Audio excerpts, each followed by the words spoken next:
Hey everybody, Ben here from the Bonehead podcast, and welcome to Top 5 Friday. So, last week, oh no, it was FAQ last week, wasn't it?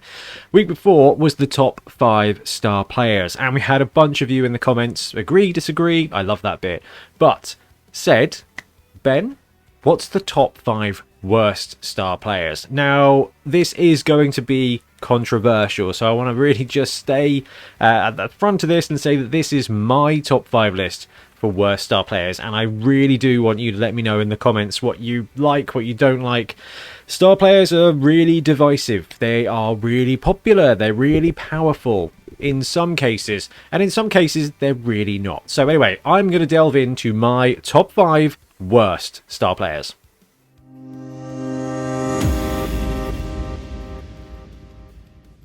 Number 5 for me is Zolcath the Zoat. So, a couple of you out there are going to be like, Zolcath's great, I run him with my X team and he's brilliant. Well, every star player has their use and they are designed to be great at some stuff. So Zolcath the Zoat, 230,000, movement 5, strength 5, edge 4+, passing 5+, armor 10+, disturbing presence, juggernaut, loner 4+, mighty blow +1, prehensile tail, regeneration, and sure feet. Can play for Lustrian Super League, so that's Lizards and Slan teams, and Elven Kingdom teams as well. So, the Elf teams. He's got a special power, excuse me, are you a Zoat? Once per game, when Zolcath is activated, he may gain the Hypno Gaze trait. You must declare this a special rule when old Zolcath is activated. So why do I think he's one of the worst star players in Blood Bowl? He's just fine. Like, it's an awesome model. I guess that's probably why... yeah, this is why he comes to mind, first of all. One, this guy looks amazing. This might be one of my favourite star player models, and I can only think of one third-party star player model to represent him, which is the pretty awesome Grebo one. Do I have that model? I might have to buy that model. Anyway, so Zolcath looks amazing. He's a Zoat. But as far as his stats go, he doesn't really do a huge amount, okay? Yes, he's strength 5. Yes, he doesn't have a nega trait, which is good. And he does have Juggernaut, which means you want to blitz with this guy.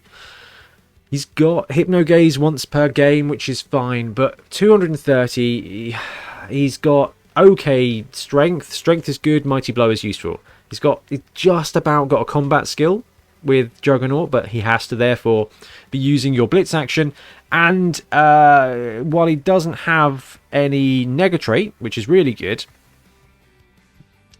he's got loner 4+ without a combat skill, so you have to blitz with him to get Juggernaut. There's no frenzy to follow up.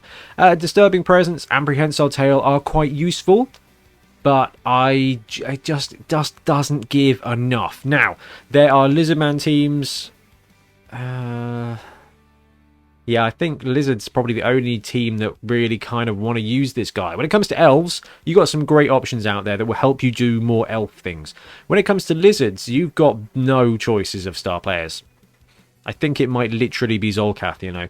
So, if you're going to run a star on a Lizard team, this is kind of where you're going without one of the generic stars. He's fine. Strength 5, Mighty Blow is good. Prehensile Tail is useful, Disturbing Presence is useful, in fact he's got Juggernaut is useful, Movement 5 is okay, Strength 5 is good, but at 230k you've got to ask yourself, is he better than a Wizard for the majority of the teams that can take him? And I don't think he is.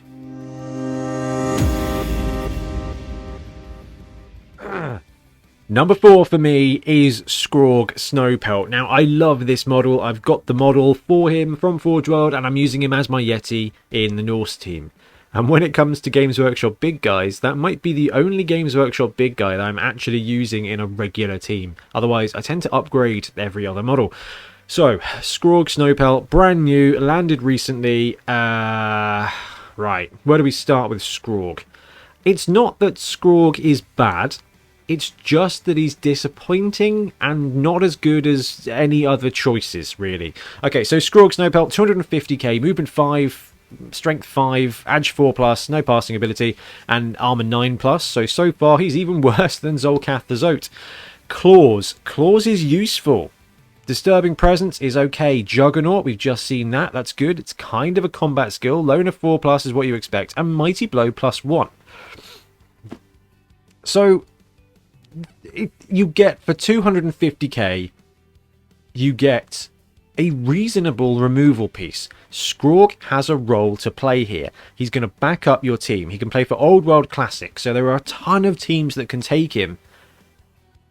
But 250k is a lot. Pump Up the Crowd is the special ability, right? So let's have a look at his special ability. Once per game, when Skrog causes an opposition player to be removed as casualty as a result of a block action, Skrog's controlling coach gets one team reroll until the end of the drive, and then it goes away. So, he's just fine. The difficulty here is you set the bar pretty high at 250k. Griff is 280. Hackflem is 210. Okay, so we're looking at... This is premium star player territory where those guys bring stuff. But we're here. You're taking Skrog. You're looking for a meathead. You're looking for someone to actually cause some damage. Special power, we're going to have to ignore that. That will come up once in a blue moon, right? So Claws, Mighty Blow, and Juggernaut means you can blitz with this guy, and he's going to have a pretty good 2-die block. You may be able to take that push, which will keep him safe, which is something. And Claws and Mighty Blow don't combo the way they used to, but they're still a pretty potent combination, okay? You want to roll an 8+, and then, you know, you +1 to the next roll, which is going to cause a bit of removal around about, I don't know, 25% of the time. That's a really good combination. But I think the reason I'm rating him so low is because it doesn't matter who you can take, you can probably take somebody better. And that's the really difficult thing here. The great thing is we're in a top 5 worst star players, and both of these top 5 star players are definitely takeable. They are absolutely choosable, and you can run them and they're going to do stuff.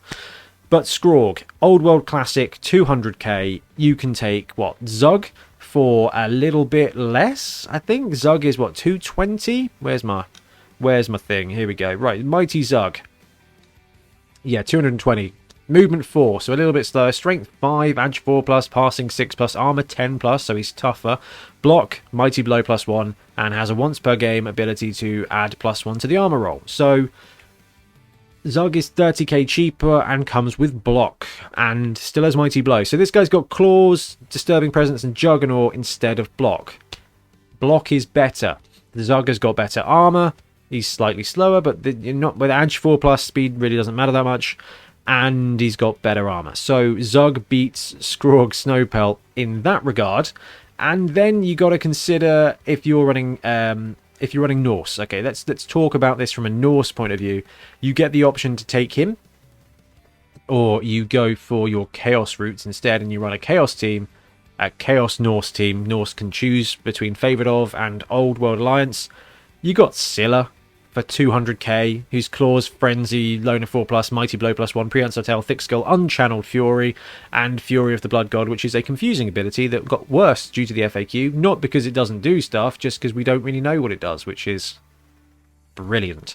So, Scylla, 200k instead of 250k. Claws, yes. Mighty Blow, yes.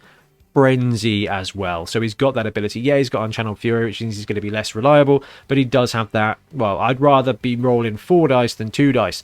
So while Skrog is an awesome model and a pretty cool character, he's a Yeti that doesn't have Frenzy, he doesn't really have a combat skill, he doesn't have a lot of defense, and there's just better options for better value.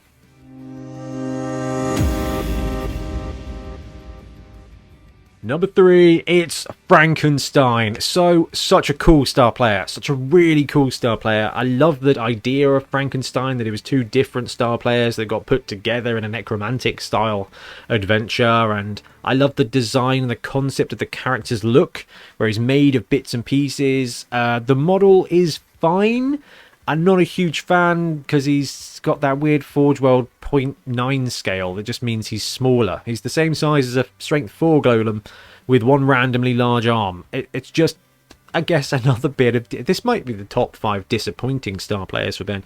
Anyway, Frankenstein, 250k. We're at that saturation point, again, of big boy money here.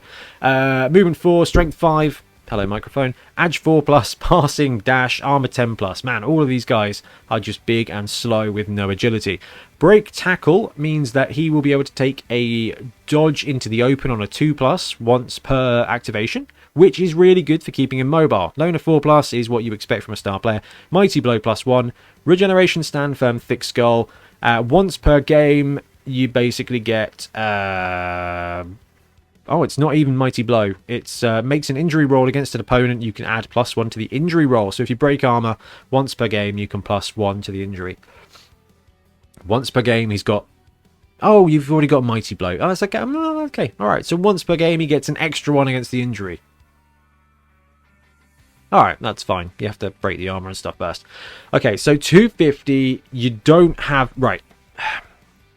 Skrog and Zolcath both have got Juggernaut, so they've at least got a smidgen of a combat skill. Frankenstein's angle here is that he's a big flesh golem, regen, stand firm. He is going to be sticking around, especially with thick skull there as well, backing it up. Frankenstein on the line will take some serious punching, which is brilliant. I'm not sure I understand. Yeah, I don't understand either, Siri, and this is the thing. You've got nothing else there. He can break tackle, so you can, with your agility 4+, movement 4 big guy, run around a little bit. That's not going to do it for me. The special ability is okay, an extra +1 once per game is okay, but 250k, I just, again, we're in that market where you've just, why would you take him? This is a player that should have had either block or guard, because there is no guard star player. There wasn't at this level, and that would have made him really cool. That would have mean that actually Frankenstein on your front line with your other flesh golems, everybody's strength 5. That's like really potent, really powerful. As it is, he's just a slightly better flesh golem, basically. That's what he is. He's a flesh golem with break tackle, a mighty blow +1 and +1 strength, which is pretty cool. If you think about it like that, it's pretty cool. It's just, for 250k, you could take Zug at 220 for Old World Classic, and if you're a Sylvanian Spotlight team, for 220k, you get Wilhelm Chaney, who's just incredibly useful. Strength 4, Frenzy, Movement 8, he does everything. This guy does some stuff. It's not enough. I'm sorry, Frankenstein. Cool idea of a character. Just... I guess overpriced and just doesn't give you anything that you can't kind of get from just getting a mercenary or yeah.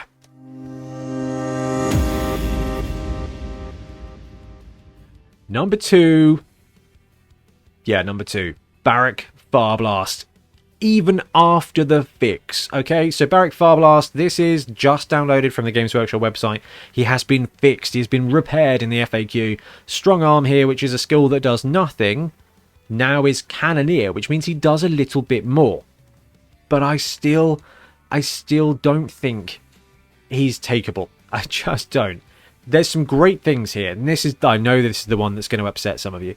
So, Barrack Farblast, Movement 6, Strength 3, Edge 4+, Passing 3+, Armor 9+, 80k. Okay, he's cheap. He is a cheap dwarf. 80k is very, very, very affordable. Sorry, guys, got a bit of a cold situation going on here. Hail Mary Pass is garbage. You're not going to use it. You got to pick up the ball, Edge 4+ anyway. Loner 4+ is going to stitch you up, but he's got Pass and Sure Hands. So when he wants to try and do something, at least he's got an integral reroll. That's good. Thick Skull, yeah, fine. I don't know. Like, I love the idea. Barrack Farblast and Flint Churnblade are two quintessential classic Blood Bowl star players, right? The dude with a bazooka, the dwarf with a chainsaw, absolutely awesome. Barrack Farblast, 80k. Your low bar here. What's kind of your worst case scenario? Or, okay, you take Barrack and you're getting an 80k guy with Sure Hands. I'm like, this is exciting, except that he's agility 4+. So he plays for Halfling Thimble Cup, Old World Classic, and World's Edge. So World's Edge, you're running a dwarf team. You've got 2 dwarf runners. If you don't have a dwarf runner, then you might be able to just get a mercenary dwarf runner for a little bit more than Barrack Farblast, who's got Edge 3+, and Loner means nothing because you've got Sure Hands. Barrack Farblast has got Loner as well. If you're running Old World Classic, I think most of the teams there have got to go with sure hands, or they've just got dudes who've got agility 3+, which is just kind of better. And the halflings, yeah, maybe it could be interesting on a halfling team. The thing about Barrack that he's got secret weapon. So not only are you getting a subpar ball picker upper, okay, 4++ is ogre territory, right? It's Tomb King's territory. The best ball handler on a Tomb King's player is Barrack Farblast, and they are not known for being consistent with, you know, the bowl part of Blood Bowl. Barrack Farblast, awesome idea, but the fact that he's just Edge 4+, 80k is great. If he was Edge 3+, I'd be here going, this is amazing. Not amazing. This is serviceable. This is a serviceable option. But when it comes to Barrack, 80k will give you a cheap dude to chuck in there on the line, but secret weapon means you're only getting it for one drive. That is definitely something to consider. One drive, you've got sure hands. One drive, you've got Hail Mary pass, and he gets to add a modifier. And I don't know, like, I'm running out of words here. Barrack Farblast could have been awesome, but agility is too low. Even after the fix, that secret weapon is just going to absolutely kill you. You're going to have him on there for 4 turns, and it's going to be a worse dwarf. A Edge 4+ guy without block. He's got sure hands, but he's got Edge 4. I don't know. Barrack Farblast, cool model, cool design, but just, I really don't think worth taking. Number 1 is, of course, Gretchen. Everybody hates on Gretchen because it's such a massive, massive miss from Games Workshop. Just as such a cool star player. We've got a Ghost in Blood Bowl. There's an awesome Ethereal team on Fumble that's just so clever. And then we've got Gretchen. And then they've priced her just out of contention. This is the only star player in the game that I think is completely untakeable. Okay, all the other ones we've looked at they do stuff. They just do stuff that's not very good, or someone else does it much better for much cheaper most of the time. But Gretchen is a really interesting star player that is just priced 100k beyond just what is necessary, and because of that, this is probably the only unplayable piece in Blood Bowl. So Gretchen is 260k, okay, and can only be taken by Sylvanian Spotlight teams. So she's 40k more than one of the best star players in the game, which is Wilhelm Chaney, and she's 10k more than Frank. So even worse at that point. Movement 7. That's pretty good for a Sylvanian team, right? Strength 3, Edge 2+, passing nothing, armor 9+. Alright, this is cool. She's cool. This is interesting. Disturbing presence, yeah, she's a ghost. Dodge, yeah, she's a ghost. Found appearance, yeah, she's a ghost. Jump up, yeah, she's a ghost. Loner 4+, yeah, she's a star player. No hands, yeah, she's a ghost. Regeneration, yeah, she's a ghost. Shadowing, yes, she's a ghost. Sidestep, yes, she's a ghost. Incorporeal, once per game, after making an agility test to dodge, Gretchen may choose to modify the die roll by adding her strength characteristic to it. So she's Edge 2+ with dodge, and once per game she gets +3 to the dodge roll. So once per game, Gretchen is going to walk into whatever cage you want, which is fantastic. That is so good.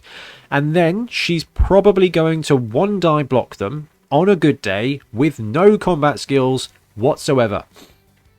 And that's where she falls down. Well, she fell down at 260k. No hands.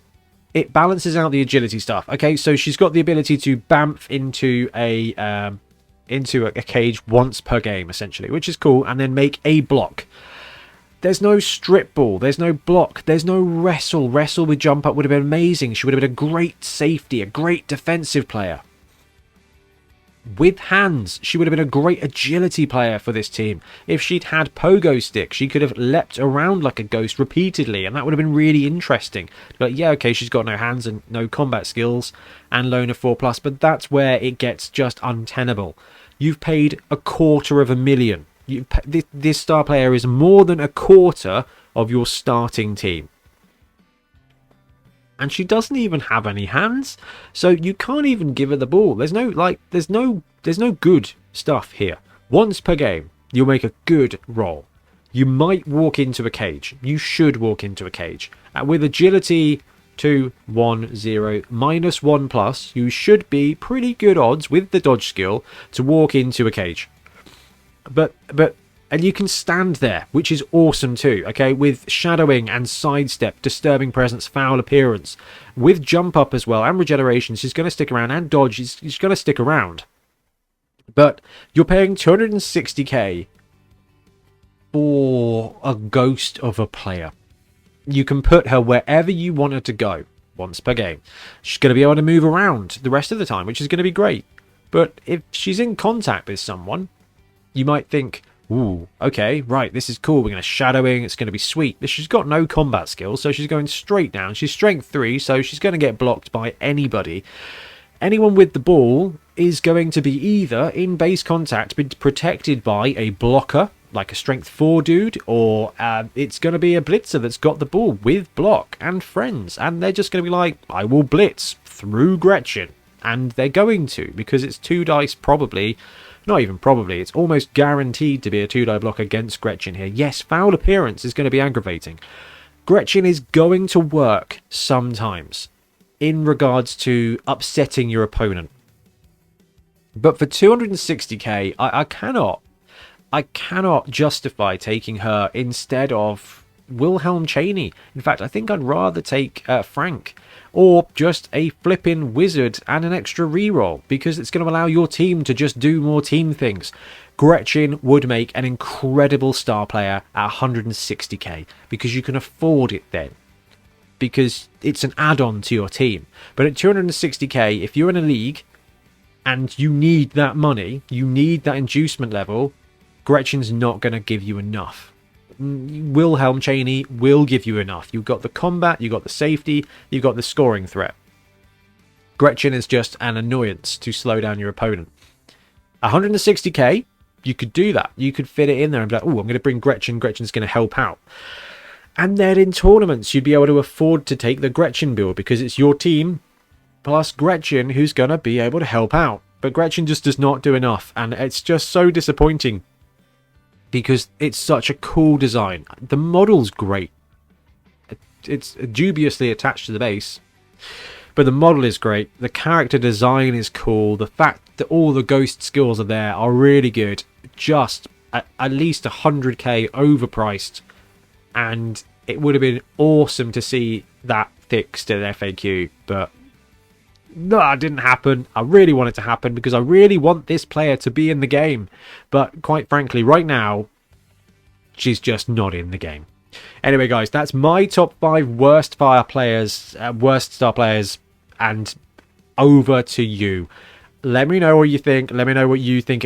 Let me know who you think are worse. Let me know which ones of these you think are better. I might have missed something, but I have played with all of these star players, and just we played with Ivar, right? And Trips was just it just was 40k less than 40k less than Griff or something, and it was just like, this guy's garbage compared to Griff.